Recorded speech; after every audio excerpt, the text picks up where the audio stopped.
Hi, here we are for the second in our series of videos to supplement the online portion of the course. Few things. First of all, make sure that you email me the topics for both of the projects that are due. Please get that done. And again, email me directly, jshepard@ccsnh.edu. Also, in the first reading, you'll note that I have given you a number of personages. You need to be familiar with those. We have Hannah Duston, who has evolved into a somewhat controversial figure in the early European occupation of North America. Hannah Duston responded to an attack on her family by killing 10 Indians. Another one to watch is Pemigewasset. That's the legend that explains the formation of the Old Man of the Mountain. I like it better than ice and cracking and all of that. Winnipesaukee, the Great Spirit Smiling, a legend on how that came to be named. And also Shakorowa. You're probably familiar with the mountain. How it got its name is interesting. Shakorowa was a person. It's alleged that there was a misunderstanding. He killed a European American family and was cornered and leapt to his death, giving all the while giving quite an elaborate curse. Well worth reading. See if you can find that. So, with that, Native Americans. Also, I'm going to refer to them interchangeably as Indians. That's not meant in any pejorative sense. So they were the first human inhabitants of New Hampshire. And they arrived as part of a migration that started off in the Bering Strait between Alaska and Russia. There were basically three waves. They came over a land bridge, which geologists have named Beringia, Beringia, and it was quite substantial. Recent DNA advances have taught us that there were at least three different waves of migration across that land bridge. Anyway, folks moved. They dispersed to the north and the south. And from our standpoint, the important one to the east. They were following megafauna, which these things sound like something from Calvin and Hobbes. We're talking about giant camelids. We're talking about the giant muskox and giant stag moose. I would pay good money to see a giant stag moose. Anyway, one of the things that scattering, and one of the misconceptions I think a lot of us have, is that the Indians sat in their respective corners and there was no interaction. Actually, there is substantial evidence of trade between various groups. The groups around New York, for example, produced wampum. They had plentiful seashells and made a lot of that. Groups in the upper northern west part of what became the United States, produced a lot of items of copper. One of the biggies and things that was important was that the Aztecs found a little plant, teosinte, which developed into maize and corn. The seeds were traded, and some ended up in New England. Maize or corn was not native to New Hampshire, and actually came from the Aztecs. So there, remember that next time you eat a hard taco shell. So anyway, the Indians in New Hampshire were the Abenaki, and they were distributed through Vermont, New Hampshire, Maine, and the Quebec and the Maritimes. They called this area Wabanaki. They had a consciousness of being some sort of a group. They shared language, they shared a lot of customs, but there was no central government. Smaller groups governed themselves, even down to the level of extended families.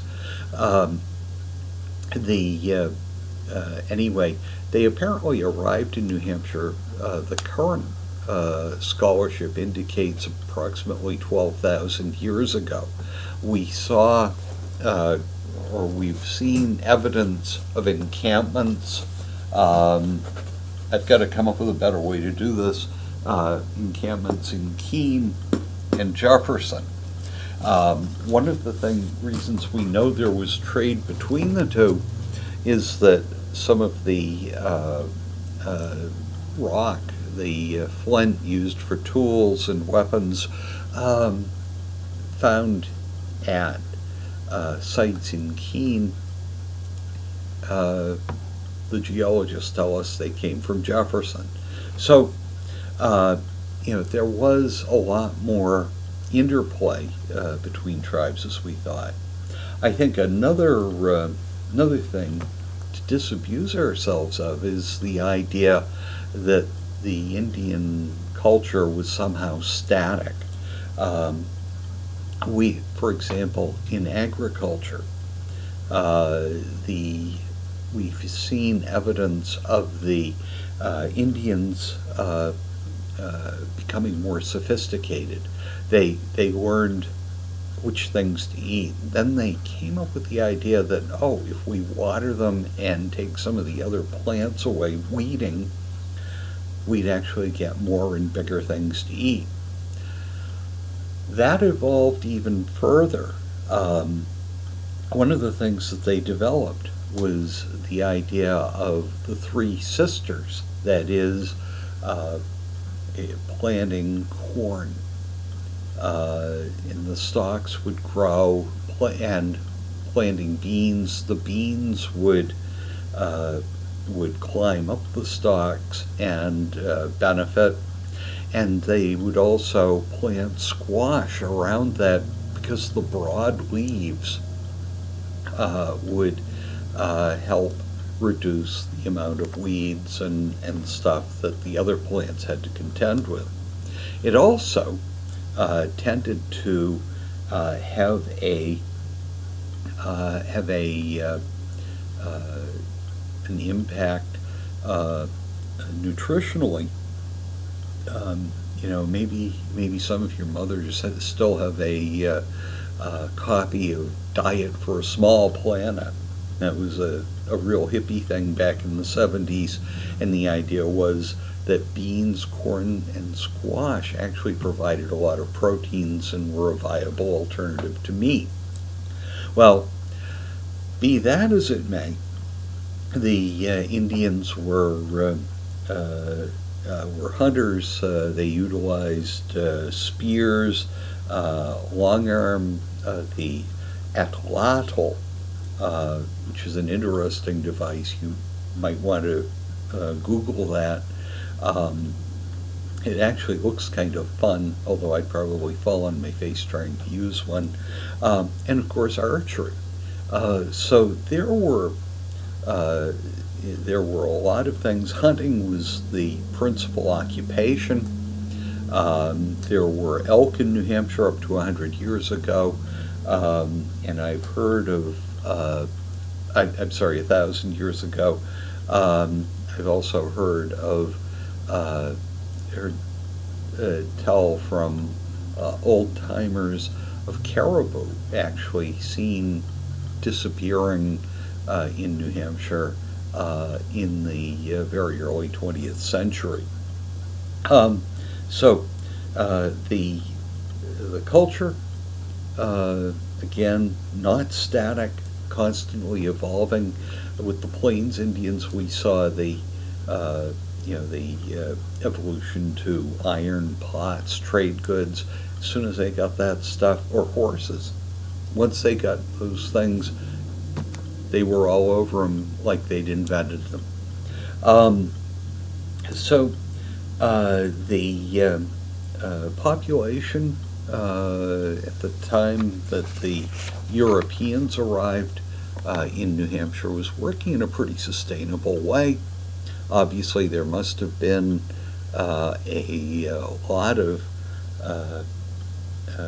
of times when there were losses. These people were living close to the earth and on the edge. Why didn't they have an industrial revolution? Well, they got interrupted. Would they have ever developed one? Yeah, probably. It would have taken some cultural changes. It would have taken a recognition of necessity, but there was certainly no impediment to that happening when they were ready. The Indians were very conservation-minded, following rules of hunting. To preserve future harvests. They were also tended to rule locally by consensus, basically trying to achieve peace, do the right thing, and maintain the integrity of the group. At the time of the European arrival, it's estimated there were about 40,000 Indians in the state. They were likely to, they were in for a certain population decrease given the advent of germs and pushy Europeans. And again, Guns, Germs, and Steel is an excellent book if you have interest in reading about how cultures evolve. So one of the things in New Hampshire, I can recommend the Mount Kearsarge Indian Museum in Warner. Given the current plague or whatever it is, I would recommend it highly. They cover not only New England Indians very well, but also touch on the other major groups in North America. There is some cost, and I urge you to check them out online before going there. First of all, to make sure you've got enough money in your pocket. There is an admission charge. As much as I like free things, these guys are worth it, or folks are worth it. Great docents, good exhibits, and also their availability. So there we go. Once again, under 15 minutes. I think these are the high points. They're not the only points, and I hope you find more. But until next time, thanks.